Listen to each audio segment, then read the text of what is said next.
Bom dia, irmãos. Uma alegria estar aqui com vocês. Depois desse discurso do Sávio, fico até um pouco emocionado, né? Mas eu sou daqueles que dia de aniversário fica meio sem graça, sabe? Agora sim, com uma novidade, né? Mas graças a Deus. Obrigado aí. Não precisa ficar preocupado com isso não. Né? Dia do meu aniversário eu fico totalmente sem graça e, enfim, agora só ano que vem, né? Já passei desse momento. Mas é uma alegria poder estar aqui com os irmãos, né? Poder compartilhar a palavra de Deus. A gente sempre aprende muito quando a gente tem que se dedicar um tempo, né, para poder estudar e poder falar alguma coisa. E a gente está vindo aí na série, se eu não me engano, eu acho que é o quarto sermão da série, né? 24 horas, o dia que mudou a história, né? E o último sermão, não sei se vocês vão lembrar, mas era à noite, né?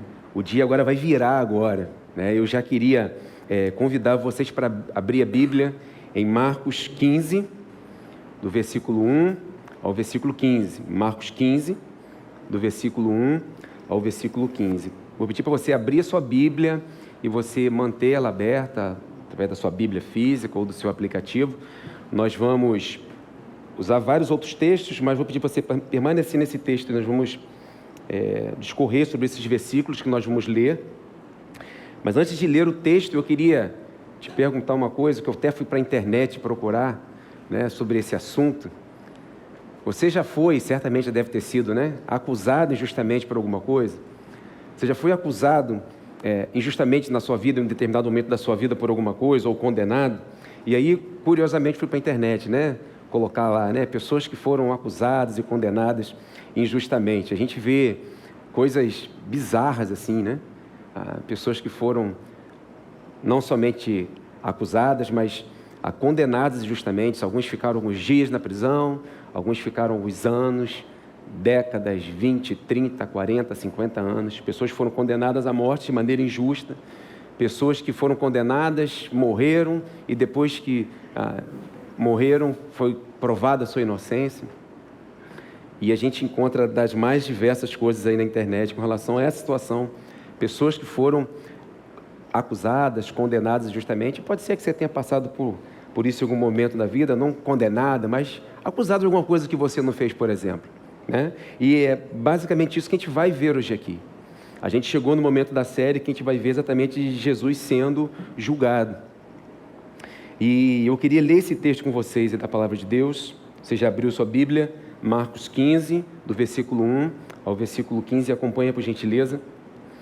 De manhã bem cedo, os chefes dos sacerdotes, com os líderes religiosos, os mestres da lei e todo o sinédrio chegaram a uma decisão. Amarrando Jesus, levaram-no e entregaram a Pilatos. Versículo 2. Você é o rei dos judeus? Perguntou Pilatos. Tu o dizes, respondeu Jesus. Os chefes dos sacerdotes o acusavam de muitas coisas.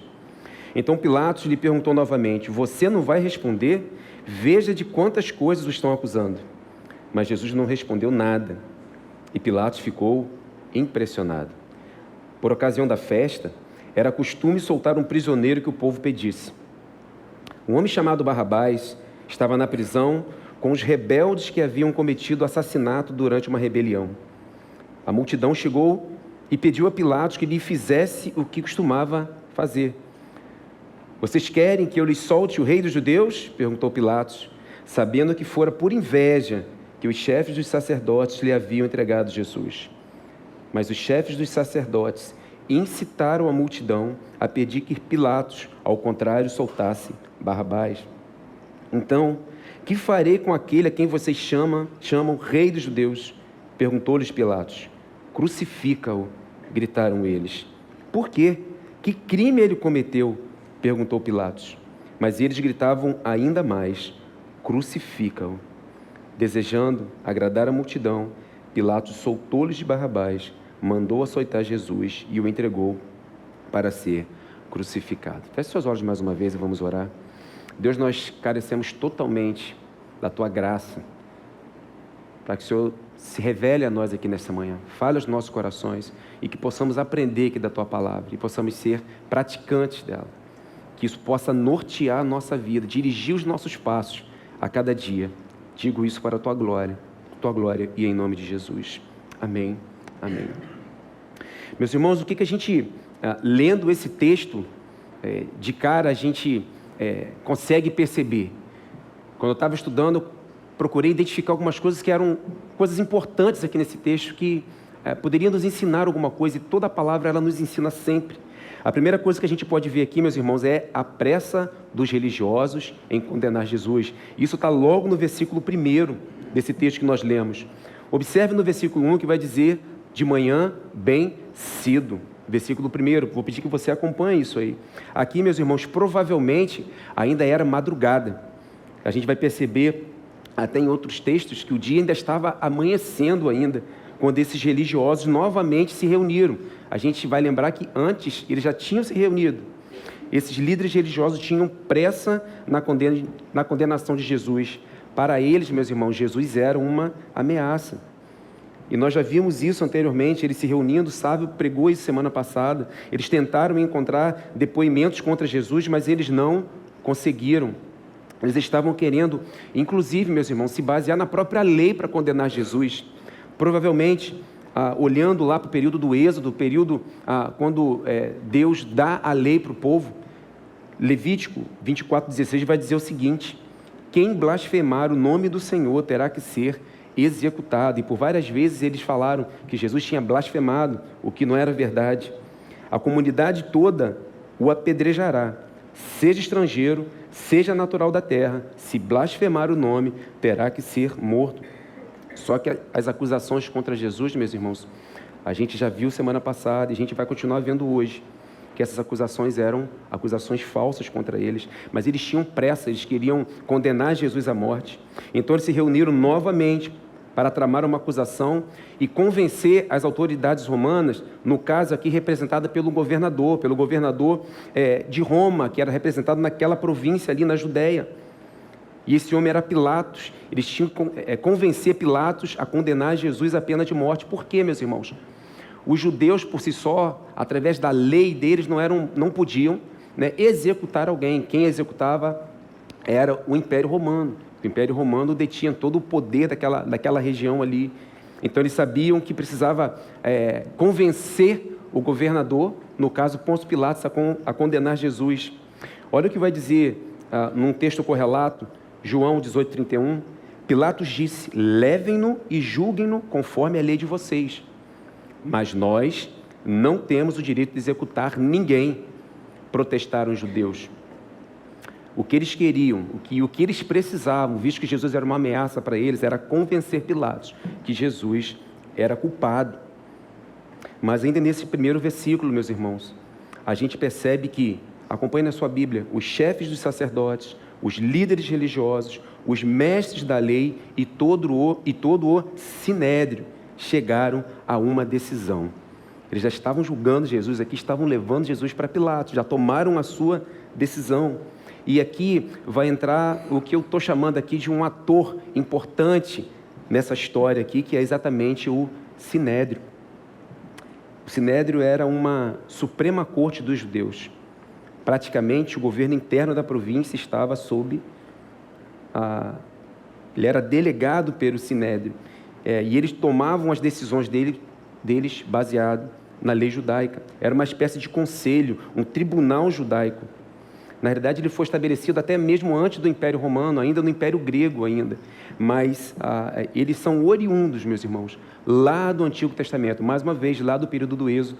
Também ali no livro de Números, quando Deus vai ter uma conversa com Moisés e vai pedir para Moisés separar 70 homens. E ali 70 anciãos. E ali, basicamente, então o sinédrio vem dessa origem lá de trás. Provavelmente, no início, o sinédrio, os estudiosos acreditam que ele era composto, basicamente, ou majoritariamente, por saduceus, que era um partido judaico. Com o tempo, novos perfis de membros do sinédrio foram sendo incluídos. E no Novo Testamento, a gente percebe que o sinédrio ele era composto basicamente por 3 grupos. Os principais sacerdotes, incluindo aí o sumo sacerdote, os principais sacerdotes, os escribas e fariseus, que eram basicamente as pessoas que conheciam mais a lei, eram os doutores da lei e os anciãos, até baseado lá no Antigo Testamento. E provavelmente, meus irmãos, o líder do Sinédrio tinha um líder, um presidente, vamos dizer assim, provavelmente era o sumo sacerdote. Sabe, falou dele aqui semana passada, provavelmente Caifás era o líder desse Sinédrio. Identificamos nesse Sinédrio, meus irmãos, eles que se reuniram tramando para poder condenar Jesus, falhas e desvios morais gravíssimos. Jesus foi acusado de blasfêmia e condenado à pena capital, a falso testemunho. Olha o que diz o texto de Mateus 26, 59 e 61, pode só ouvir. Os chefes dos sacerdotes e todo o Sinédrio estavam procurando um depoimento dos sacerdotes, depoimento falso contra Jesus, para que pudessem condená-lo à morte. Mas nada encontraram, embora se apresentassem muitas falsas testemunhas. Finalmente, se apresentaram duas que declararam: este homem disse, sou capaz de destruir o santuário de Deus e reconstruí-lo em 3 dias. Falsa testemunha. Não foi isso que Jesus disse. E, inclusive, ele estava falando de si mesmo, ele estava falando da sua morte e da sua ressurreição. O caso de Jesus não foi o único que o Sinédrio agiu através de falso testemunho, mentindo, manipulando inclusive a própria palavra de Deus, para convencer os outros. Mas a gente lembra de Estevão também. Estevão foi morto, foi apedrejado e morto, baseado também em um falso testemunho do Sinédrio. A gente vê isso lá em Atos 6, de 11 a 15.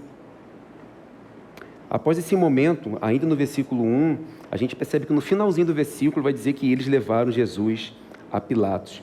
E aqui acontece uma coisa interessante também, que Marcos também não vai narrar, mas em João 18, 28 vai dizer o seguinte: em seguida, de Caifás, os judeus levaram Jesus para o pretório, que era basicamente uma espécie de palácio onde o governador ficava.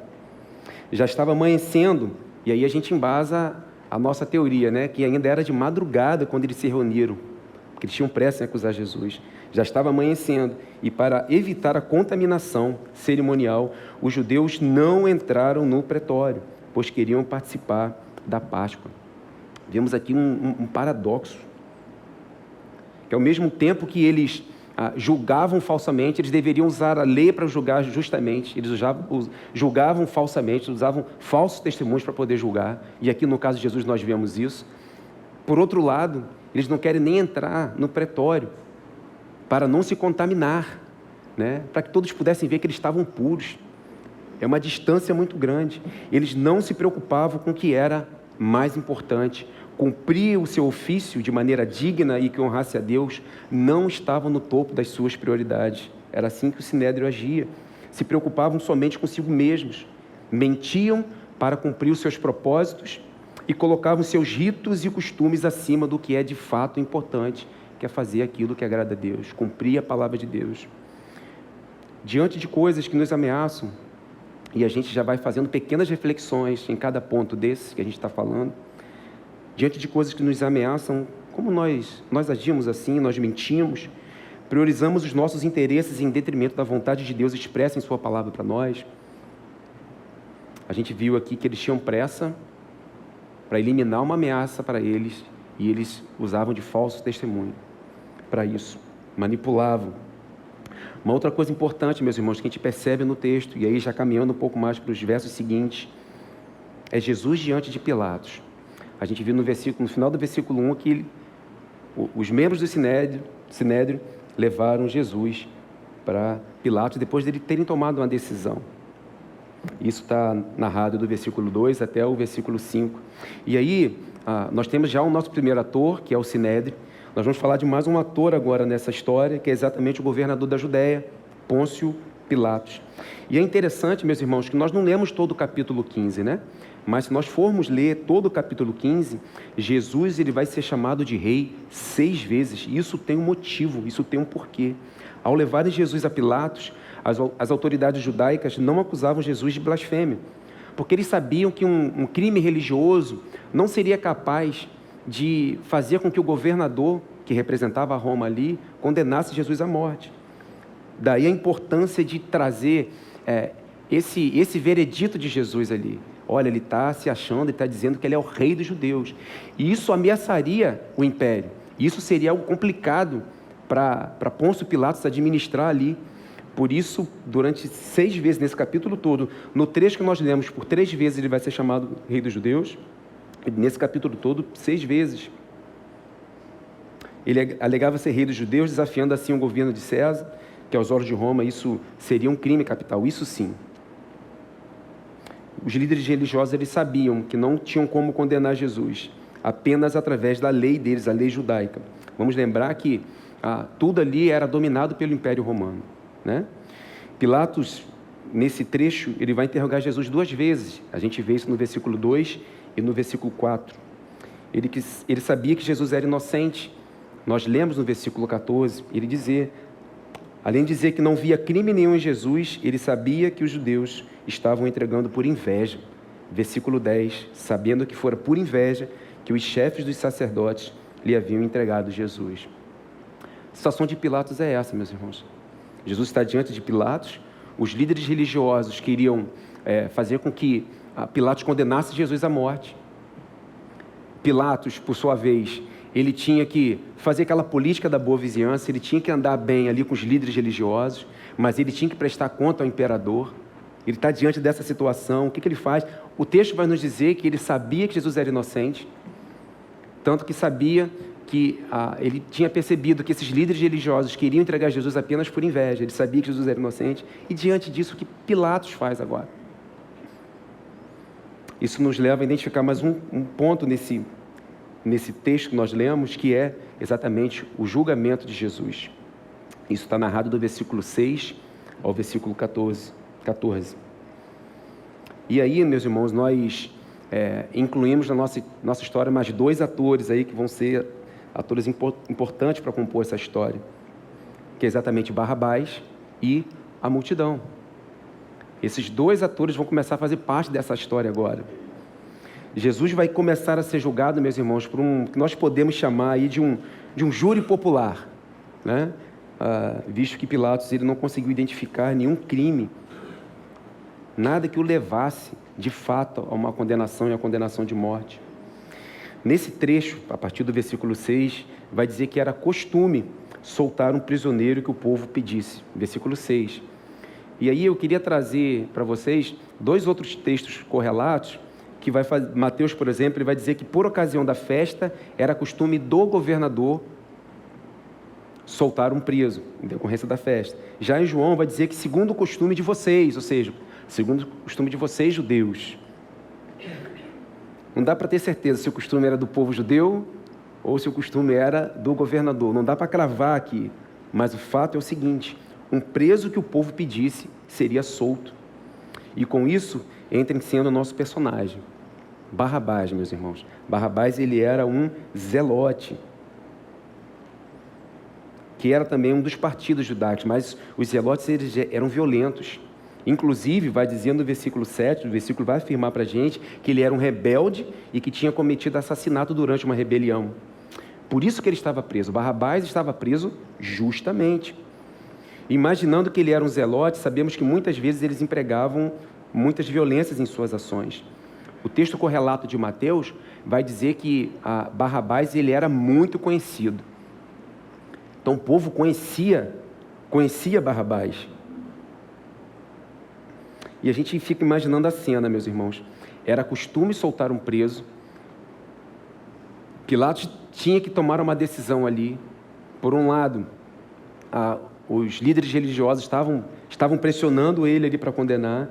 Por outro lado, ele sabia que Jesus não tinha feito mal algum, ele vai dizer isso. Talvez essa seria uma boa ocasião para ele. Não tem comparação, né? O povo conhecia Barrabás e conhecia Jesus também. Jesus era o mesmo que andava no meio do povo, que curava o povo, que amou o povo, que alimentou o povo, que teve compaixão pelo povo. Talvez, meus irmãos, na cabeça de Pilatos era Barrabás, o pessoal conhece ele. Ele foi acusado justamente. Então o povo certamente vai mandar soltar Jesus. E agora que entra, meus irmãos, mais um ator na nossa história, né? Que é a multidão. Pilatos provavelmente imaginava que a multidão de judeus tinha uma opinião diferente da opinião dos líderes, ali os membros do Sinédrio. Ele poderia fazer o apelo à multidão para que Jesus, sua celebridade religiosa, que ficara conhecido como Rei dos Judeus, fosse libertado. Então ele poderia culpar a multidão por ele ter soltado Jesus e condenado, manter Barrabás condenado e morto. Estão acompanhando? Versículo 8, a gente vai perceber que a multidão faz esse pedido para Pilatos, que fizesse conforme o costume, ou seja, que em decorrência da festa, estamos falando da Páscoa, ok? A gente vem acompanhando ao longo da série que está falando da Páscoa. Então, que em decorrência da festa, um preso fosse solto. De quem era esse costume? Não sei. Ou do povo, ou do governador. O fato é que era um costume. E nós podemos observar no versículo 9 que Pilatos, meus irmãos, ele é até tendencioso. Ele não pergunta assim, quem vocês querem que eu solte? Barrabás ou Jesus? Ele é tendencioso na sua pergunta. Vocês querem que eu lhes solte o rei dos judeus? Vocês querem que eu solte o rei dos judeus? Porém, meus irmãos, no versículo 11 aí, acompanhe na sua Bíblia, nós vemos algo importante nesse tribunal, nesse júri popular. Versículo 11, os principais sacerdotes fizeram o quê? Incitaram a multidão para que Barrabás fosse solto e não Jesus. Meus irmãos, tiramos mais uma lição daqui. O mesmo povo que capítulos antes queriam coroar Jesus como rei, agora eles estão querendo condenar Jesus. Eles estão diante daquela situação, Jesus ou Barrabás. Barrabás, provavelmente na cabeça deles, Barrabás é um zelote, eu conheço, ele é violento, mas ele luta contra o império. Seria Barrabás um libertador político? Provavelmente não, nós sabemos disso. Que eles tinham essa expectativa de Jesus, que Jesus seria esse libertador político, que iria libertar o povo do império, e eles voltariam a ser uma nação soberana, independente. Mas Jesus era um libertador, sim. Mas um libertador que iria libertar a vida deles da morte eterna. E muitas vezes, nós também fazemos expectativas equivocadas sobre Jesus. Vemos aqui claramente, meus irmãos, o povo sendo influenciado pelos seus maus líderes religiosos. Versículo 11, vocês viram? Eles incitaram a multidão para que soltasse Barrabás. E sobre qual argumento, meus irmãos? Provavelmente, certamente a própria lei, porém de maneira deturpada e mentirosa. Fica aqui uma lição para nós. Precisamos buscar conhecer cada vez mais a palavra de Deus para que nós não venhamos a tropeçar, meus irmãos. A palavra de Deus norteia a nossa vida. Eu posso citar aqui Paulo, falando ali a igreja que se reunia na Galácia, falando no livro de Gálatas. Aqueles irmãos tinham sido libertos, aqueles irmãos tinham conhecido o verdadeiro evangelho, a palavra de Deus. E Paulo vai virar para aqueles irmãos, olha, eu estou espantado com vocês, eu estou admirado com vocês, eu me admiro de vocês em terem conhecido o verdadeiro evangelho, estarem seguindo agora esse falso evangelho, que na realidade não é o evangelho. Meus irmãos, se a palavra de Deus não estiver sempre diante de nós, nós vamos ser influenciados. E nós podemos ver isso por aí, no nosso tempo hoje, pessoas sendo influenciadas por pessoas muitas vezes usando a própria palavra. Satanás quis tentar Jesus usando a própria palavra. Pessoas são enganadas por maus líderes religiosos usando a palavra. O que vai ser o nosso norteador? É nós conhecermos essa palavra para que nós não sejamos influenciados. O povo condenou Barrabás porque foi incitado, foi manipulado, foi influenciado pelos seus líderes religiosos. Versículo 12, meus irmãos, Pilatos então pergunta à multidão, o que vocês querem que eu faça? E o que a multidão vai dizer no versículo 13, meus irmãos? Crucificam. Pena de morte para Jesus. Deixa eu abrir um parênteses aqui, bem rapidinho, pensando nesse versículo 12, nesse versículo 13, quando o povo deliberadamente, influenciado pelos seus líderes, condena Jesus à morte. Pedro, que a gente já viu nos versículos anteriores, capítulos anteriores, que estavam ali nesse momento ali, à noite, rondando, acompanhando tudo. ele vai usar esse trecho, desse versículo 12 e 13, ele vai fazer menção disso no seu sermão. Provavelmente no seu segundo sermão, após o evento de Pentecoste ali. No primeiro evento, ele faz uma pregação, cerca de 3.000 pessoas se convertem. E agora, no capítulo 3 de Atos, eles estão indo para o templo, e aí eles se deparam com um coxo. E Pedro e João, através do poder do Espírito Santo, eles vão curar esse coxo, e Pedro vai começar a pregar ali para aquela multidão ali. E cerca de 5.000 pessoas se convertem. E dentro do sermão dele, dentro do sermão de Pedro, Pedro vai citar esse trecho aqui. Atos 3, 14 e 15 vai dizer o seguinte: vocês negaram publicamente o santo e justo e pediram que lhes fosse libertado um assassino. Vocês mataram o autor da vida, mas Deus o ressuscitou dos mortos, e nós somos testemunhas disso. Pedro, em seu sermão, ele vai afirmar: vocês quem? O povo, a multidão, vocês mataram Jesus. Meus irmãos, podemos dizer aqui que Jesus, ele passou por pelo menos 5 julgamentos aqui. Ele foi julgado pelo Sinédrio. Eles acordaram cedo e decidiram encaminhar Jesus para Pilatos, para ser condenado e morto. O texto não diz, mas Pilatos vai analisar e vai mandar para Herodes. Lembram disso? Herodes vai analisar, vai mandar de volta para Pilatos. Pilatos vai analisar e vai mandar por último, em decorrência da festa. Provavelmente achando que o povo ia, talvez se esse fosse o pensamento dele, mandar soltar Jesus, que era o rei dos judeus, pessoa que tinha caminhado com eles, curado, amado, alimentado. E, em última instância, meus irmãos, quem condenou Jesus foi o povo. É óbvio que a gente sabe que tudo está sob o comando soberano de Deus. Mas nós percebemos aqui que a multidão, influenciada pelos seus líderes religiosos, condenou Jesus Cristo. A gente precisa ter essa lição para a nossa vida. A gente precisa ter essa disciplina, meus irmãos, com relação à dedicação à leitura da palavra de Deus, pois é ela que vai permitir que nós não sejamos influenciados por qualquer vento de doutrina. É o estudo da palavra, é estarmos diante dela sempre, que vai ser um divisor de águas na nossa vida. É isso que vai fazer com que a gente não seja levado por qualquer vento de doutrina. E elas estão espalhadas por aí, meus irmãos. Isso não foi uma exclusividade dessa época aqui. Bom, os líderes religiosos, através do Sinédrio, tinham pressa na condenação de Jesus. Jesus se encontra com Pilatos e começa a ser julgado. E o que falta agora?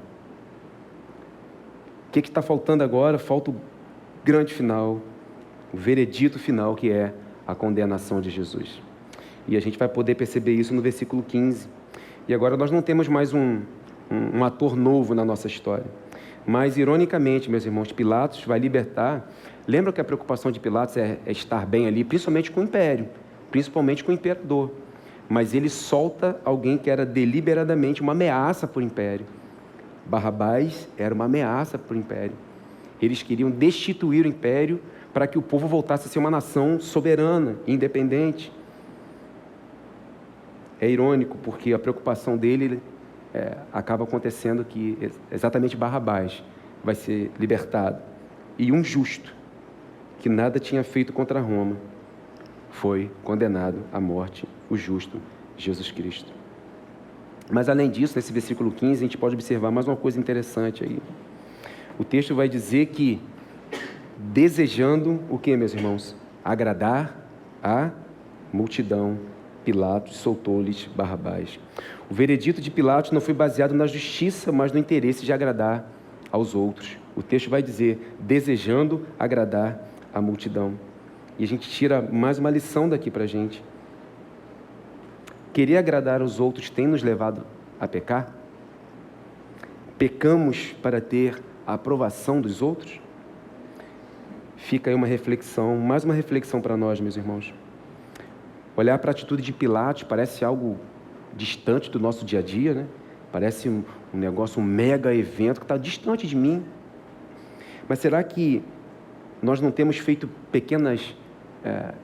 isso em pequenas proporções na nossa vida? Temos feito pequenas concessões na nossa vida? Nós possamos refletir, meus irmãos, sobre isso e ter em mente que o Senhor, e somente Ele é digno de ser adorado. Em nossas orações, temos que pedir a Deus forças para vivermos uma vida que agrade a Deus. Pilatos condenou Jesus à crucificação, que era o modo de executar criminosos condenados de alta traição. Jesus Cristo, meus irmãos, o Filho de Deus, foi considerado um criminoso de alta traição, baseado no falso testemunho, baseado no interesse próprio daqueles líderes, baseado na má influência que a multidão sofreu. Barrabás, um condenado que se tornou justo. Ele foi justificado por alguma coisa. E Jesus Cristo, um justo que se tornou um condenado. Barrabás, um condenado que se torna um justo. Foi libertado. E Jesus Cristo, um justo que se tornou um condenado. Conversando essa semana com um sábio sobre esse texto, ele me disse uma frase, não sei se é dele, não sei se é de outra pessoa, o fato que minha não é, mas traz uma reflexão muito importante. Depois, se for de alguém, ele vai dizer para vocês. Mas é fato que essa frase nos traz uma reflexão profunda. Barrabás foi a pessoa que melhor entendeu a expressão Jesus morreu em meu lugar. Será que essa frase, meus irmãos, que é tão usada no nosso dia a dia, será que nós esquecemos dessa frase, ou da importância dessa frase, ou do preço dessa frase? Jesus morreu em meu lugar. Você já viu um outdoor que você passa em um determinado local, aquele outdoor está novo ali, aquilo te chama a sua atenção, é um negócio novo, um anúncio, né? Às vezes é o anúncio de um carro, você querendo comprar um carro, você viu o anúncio ali, aquele negócio te chama a atenção, e você está namorando aquele outdoor, namorando aquele cartaz ali, passa a primeira vez, olha, meu carro, passa a segunda vez, passa a terceira vez, semana que vem, mesmo anúncio, mês que vem, mesmo anúncio. Você passa a não dar mais importância àquilo, que é o que o pessoal chama de virou paisagem, né? Você não dá mais atenção àquilo. Aquilo no início era importante para você, que era uma novidade para você. E você passou e viu de novo, mês que vem, no outro mês. Aquele outdoor não saiu dali. Passou a ser uma coisa normal para você, passou a ser uma coisa sem importância para você. Jesus morreu em meu lugar. Será que a gente, todos os dias da nossa vida, a gente dá importância a essa frase? A gente entende o preço, o peso e o preço dessa frase? Ou será que de fato, meus irmãos, isso tem norteado a nossa vida, as nossas ações e as nossas atitudes? Jesus morreu em meu lugar, e isso precisa mudar meu modo de viver, isso precisa mudar como eu me relaciono, isso precisa moldar o meu caminhar, as minhas relações, a forma como eu trato o próximo. Isso molda e muda a nossa vida completamente. Jesus morreu em meu lugar. Isso precisa ser algo que nós precisamos refletir todos os dias da nossa vida. Eu já quero concluir. O Evangelho ele vai contar exatamente essa história para a gente, meus irmãos. Barrabás havia sido condenado justamente por causa do pecado. Nós também estávamos condenados à morte e à morte eterna, à morte para sempre. E isso era justo, meus irmãos, porque nós nascemos separados desse Deus por causa do pecado. Mas Deus enviou um justo para ser condenado e morto em nosso lugar. Jesus Cristo assumiu a nossa culpa. Ele cancelou a nossa escrita de dívida. Além de sermos libertos, nós nos tornamos justos pelo que Ele fez. E o que dizer dos nossos atores? Nós vimos alguns atores no longo dessa história. Nós vimos o Sinédrio, representado ali pelos seus líderes religiosos, os sumos sacerdotes, os principais sacerdotes, os escribas, fariseus e os anciãos.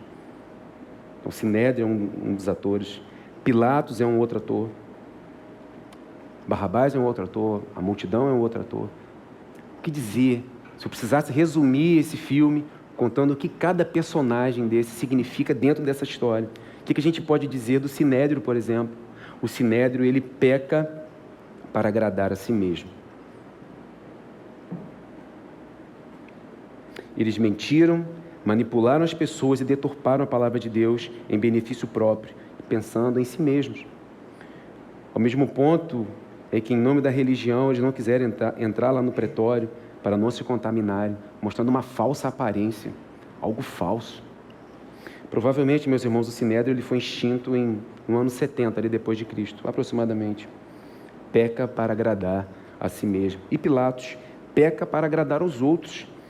Ele governou ali a Judéia ali de 26 a 36 depois de Cristo.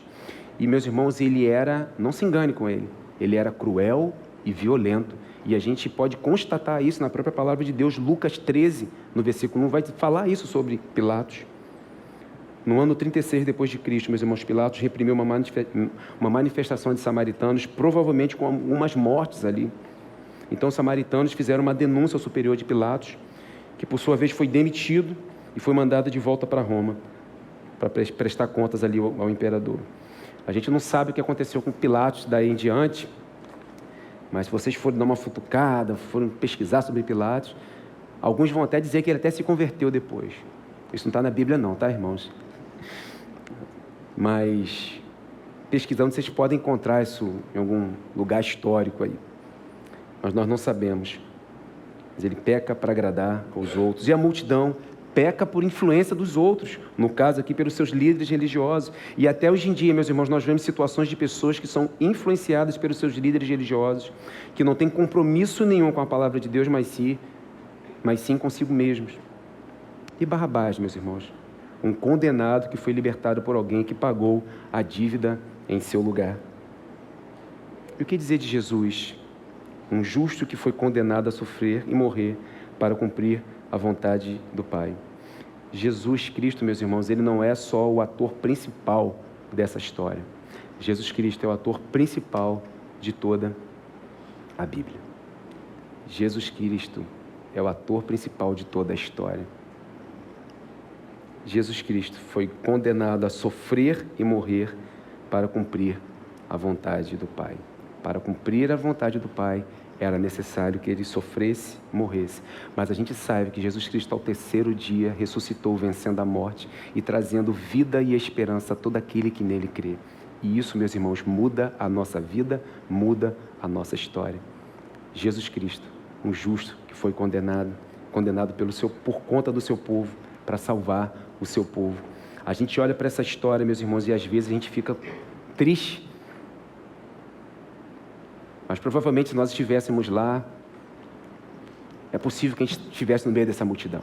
É bem possível. Eu não sei quantos assistiram o filme Paixão de Cristo, mas eu lembro que eu chorei do início até o fim. E essa história traz tristeza para a gente. Mas temos a certeza de que tudo que está acontecendo, como nós dizemos, está no controle do nosso Deus soberano. Jesus Cristo está sofrendo e, embora ele tenha orado, pedido para o Pai passar esse cálice, em última instância ele orou e disse: mas que não seja a minha vontade, mas que seja feita a sua vontade. A minha pergunta é: estamos dispostos a sofrer para cumprir a vontade de Deus? Muitas vezes nós queremos até evitar o nosso sofrimento, meus irmãos, como os nossos atores aqui fizeram. Pecamos para agradar a nós mesmos, pecamos para agradar aos outros e pecamos por influência dos outros. E para terminar, eu queria que a gente saísse daqui com o mesmo sentimento, com o mesmo pensamento do apóstolo Paulo, quando ele vai dizer ali para o povo, a igreja que se reunia ali na cidade de Corinto, em 2 Coríntios 4, de 16 a 18, que diz o seguinte: por isso não desanimamos. Embora exteriormente estejamos a desgastar-nos, interiormente estamos sendo renovados dia após dia, pois os nossos sofrimentos, leves e momentâneos, estão produzindo para nós uma glória eterna, que pesa mais do que todos eles. Assim, fixamos os olhos não naquilo que se vê, mas no que não se vê, pois o que se vê é transitório, mas o que não se vê é eterno. Que a gente possa fixar os nossos olhos em Jesus Cristo. Jesus Cristo morreu em meu lugar, e que isso norteie a sua vida, e que isso conduza os seus passos, em nome de Jesus. Que Deus nos abençoe.